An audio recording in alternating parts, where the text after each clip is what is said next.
రండి, మీరు కూడా మాలంటోళ్ళేనా? ఎప్పుడు తినాలంటే అప్పుడు ఏదన్నా వండుకొని తింటాకే. నేనైతే అంతే. తనిషిని అంటున్నాను, ఎగ్ ఆమ్లెట్ వేసుకొచ్చా అంట, వేసుకొచ్చాందండి. ఎగ్స్ లేవంటే షాప్కి వెళ్ళి తీసుకొచ్చింది పాపం, చీకట్లో వెళ్ళి.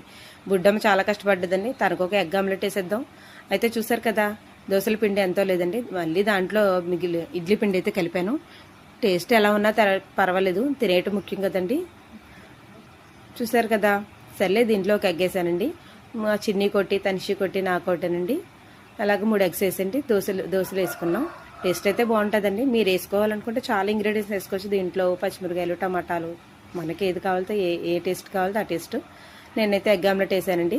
తనిషికి వేసిస్తాను ఒకటి ఫస్ట్. తను టేస్ట్ చేశాక ఎలా ఉందో మనం కూడా తినేద్దాం. బాగానే ఉంటుంది అనుకోండి, బాగోదని ఏం లేదు. టేస్ట్ అయితే ఎలా ఉందని బుడ్డిదానికి ఫస్ట్ ఇచ్చానండి. మరి మీరు కూడా ఇలాంటి పనులు చేస్తారా? మిగిలిపోయిన ఇడ్లీ పిండిలతోటి, దోశల పిండిలతోటి బజ్జీలు వేసుకోవటాలు అవిని. నేనైతే ఇలాంటివి ఎక్కువ చేస్తాను. ఏదో తనిషికి అయితే ఇచ్చానండి. తినేసి టేస్ట్ ఎలా ఉందో చెప్తానండి. Bye bye.